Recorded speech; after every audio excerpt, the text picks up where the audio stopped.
Hola, ¿qué tal? Bienvenidos una nueva semana a este estudio de la Palabra de Dios, el quinto domingo de Pascua, hoy 18 de mayo. Bienvenidos. Y ahí comenzamos reflexionando y preguntándonos, ¿cómo podré yo, una simple mortal, acceder a la resurrección que Jesús me propone, una vida nueva o un cielo nuevo? Pues la palabra de Dios de este día tiene para nosotros un maravilloso mensaje que dará respuesta a esta pregunta. Es un mensaje encadenado entre propuesta, ejemplo y meta. La propuesta, el qué, es el mandamiento nuevo que se nos da en el Evangelio de hoy. Ámense los unos a los otros, así como yo los he amado. El ejemplo, el cómo cumplir el mandato del amor, se nos da en la primera lectura, donde Pablo y Bernabé nos afirman ese cómo con su testimonio de vida, ya que el camino de la iglesia y del cristiano siempre estarán plagados de incontables obstáculos, tanto internos como externos, y que hay que pasar por muchas tribulaciones para entrar en el reino de Dios, las cuales se nos han narrado en estos días en el libro de los Hechos, en el capítulo 13 al 15 hasta el versículo 35, y que forman parte del tan conocido sendero estrecho, como podemos confrontar con Mateo 7, versículo 13. El único que nos permitirá llegar a la glorificación en la valiente pero también amorosa aceptación de las cruces de cada día. ¿Sabías que fue en Antioquía donde por primera vez se les llamó a los discípulos de Jesús cristianos? Y luego la meta, el para qué. En la segunda lectura, la espléndida visión de San Juan nos recuerda que estamos todos en camino hacia esa nueva Jerusalén celestial, la novedad definitiva, donde ya no habrá muerte, ni duelo, ni penas, ni llantos, como se nos dice en las lecturas de hoy del Apocalipsis, ese día eterno y feliz en que podremos ver el rostro maravilloso del Señor y podremos estar con Él para siempre. ¿Cómo ves esta rápida síntesis de lo que escucharás hoy en la palabra de Dios? Maravilloso mensaje revelado que celebramos cantando en el Salmo de hoy. Bueno es el Señor para con todos, y su amor se extiende a todas sus criaturas, en el Salmo 144. Ser cristiano, pues, discípulo de Jesús, es amarse los unos a los otros. Ese es el catecismo que debemos vivir. Todo lo demás encuentra su razón de ser en esta ley suprema de la comunidad de discípulos y que nos permitirá a nosotros también acceder a la gloria de la resurrección. Todo lo que no sea eso es abandonar la comunión con el Señor resucitado y desistir de la verdadera causa del Evangelio, y por lo tanto a nuestra vida eterna a su lado. Así pues, hoy este hermoso mensaje de la palabra de Dios nos cuestiona: ¿verdaderamente crees en la resurrección y actúas en consecuencia? Esto fue tomado de la página dominicos.org y del Misal de Mayo 2025. Ahora sí, comencemos con nuestro estudio. La Biblia Católica para Jóvenes nos demuestra, sobre nuestra primera lectura de hoy, tomada del libro de los Hechos, por qué la Iglesia Católica es apostólica, pues nos narra cómo Pablo y Bernabé asignaban a personas mayores como líderes responsables de las comunidades recién formadas. Con el tiempo, esos líderes recibieron el título de obispos.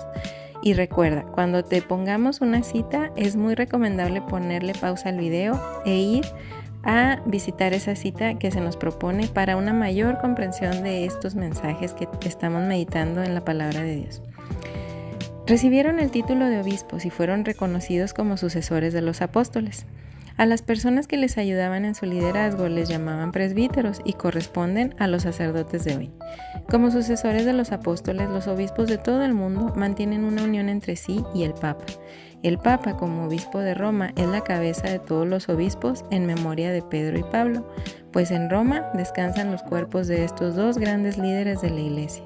A este hecho se le conoce como sucesión apostólica y en ella la estructura jerárquica de la Iglesia. Pero la Iglesia no es apostólica solo por esto, sino porque todos los bautizados hemos recibido el mandato al apostolado. Y sobre la segunda lectura, también la Biblia Católica para Jóvenes nos dirá cómo ya desde el capítulo 20 inicia el final glorioso del Apocalipsis, pasando de la derrota del mal a la nueva Jerusalén. Nuestro capítulo de hoy, el capítulo 21, narra el comienzo de un cielo, una tierra y una ciudad nueva. Esa nueva realidad es tan importante que el autor la describe desde dos perspectivas distintas, como un nuevo Génesis, un retorno a la creación inicial del universo, donde todos viven en comunión con Dios, y como la nueva Jerusalén, símbolo de la iglesia fiel glorificada que se desposa con el Cordero, lo opuesto a la famosa prostituta infiel y dominante que veíamos en el capítulo 17, versículos 1 al 6. En la nueva sociedad no se necesitan intermediarios. Dios y Cristo resucitados son el templo y la luz. La vida fluye sin que nada la detenga y no existe la noche, pues la luz de Dios alumbra a sus habitantes para siempre. Oremos. Dios y Señor mío, gracias por tu infinita bondad que vence el poder del mal. Dame tu ayuda para superarlo siempre y manténme firme en la esperanza de la vida futura contigo. Amén. Y sobre nuestro salmo que cantaremos el día de hoy, la Biblia Católica para Jóvenes nos comenta que forma parte de los últimos 5 salmos y en ellos se nos invita a adorar y alabar a Dios con una fe sincera. Adorar a Dios es reconocerlo como es, dejando que todo nuestro ser salga a su encuentro y que nuestra adoración, amor y alabanza broten desde lo más íntimo de nuestro corazón. Y el Salterio de Monseñor Straubinger nos hace ver que el reino de Dios está descrito en este salmo con toda su amplitud universal y sin fin. Además, los rabinos decían que quien recitase 3 veces esta alabanza estaría seguro de ser salvo, porque representa el cántico de las generaciones, con una alabanza que es la más agradable a Dios porque se refiere a su bondad.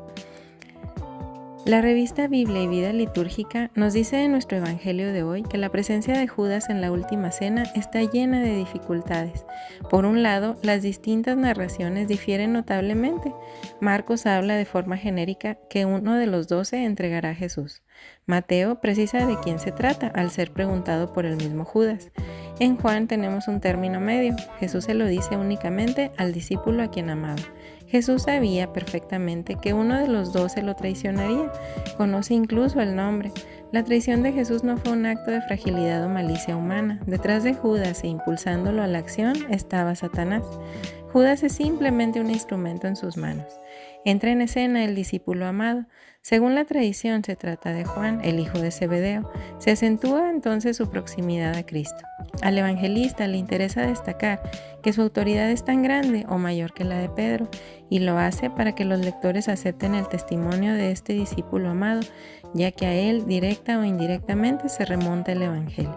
La cena tenía lugar de noche, pero cuando el evangelista precisa que era de noche cuando salió Judas del cenáculo, piensa en algo muy distinto, porque siempre es de noche cuando falta la luz, y Jesús es la luz.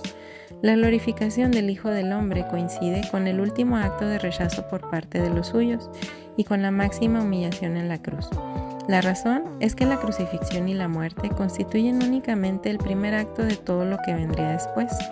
Crucifixión, muerte, resurrección e iglesia penetrada por el Espíritu Santo.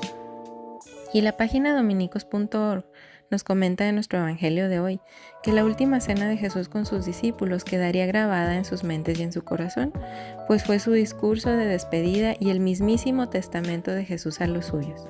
El redactor del Evangelio de Juan sabe que aquella noche fue especialmente creativa para Jesús, no tanto para los discípulos que solamente la pudieran recordar y recrear a partir de la resurrección. Juan es el evangelista que más profundamente ha tratado ese momento, a pesar de que no haya descrito la institución de la Eucaristía. Ha preferido otros signos y otras palabras, puesto que ya se conocían las palabras eucarísticas por los otros evangelistas. Se sabe que para Juan la hora de la muerte de Jesús es la hora de la glorificación, por eso no están presentes los indicios de tragedia. La salida de Judas del cenáculo desencadena la glorificación en palabras del Jesús joánico. No es tragedia todo lo que se va a desencadenar, sino el prodigio del amor consumado con que todo había comenzado. Jesús había venido para amar, y este amor se hace más intenso frente al poder de este mundo y al poder del mal. Con la muerte de Jesús aparecerá la gloria de Dios comprometido con él y con su causa. Por otra parte, ya se nos está preparando, como a los discípulos, para el momento de pasar de la Pascua a Pentecostés, del tiempo de Jesús al tiempo de la Iglesia. Es lógico pensar que en aquella noche en que Jesús sabía lo que podría pasar, tenía que preparar a los suyos para cuando no estuviera presente. No los había llamado para una guerra y una conquista militar, ni contra el imperio de Roma. Los había llamado para la guerra del amor sin medida, la batalla del amor consumado. Por eso la pregunta debe ser, ¿cómo pueden identificarse en el mundo hostil aquellos que le han seguido y los que le seguirán? Ser cristiano, pues, discípulo de Jesús, es amarse los unos a los otros. Ese es el catecismo que debemos vivir.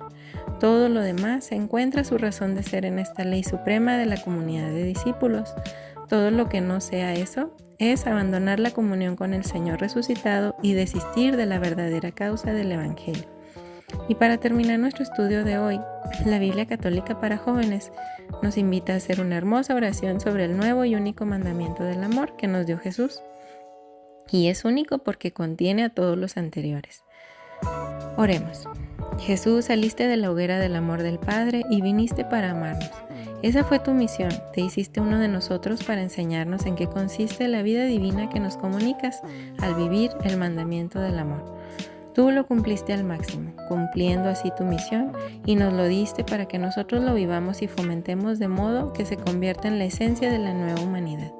Jesús, qué increíble y maravilloso es caer en cuenta de que no me pides que cumpla cantidad de reglas ni que imite todo lo que hiciste.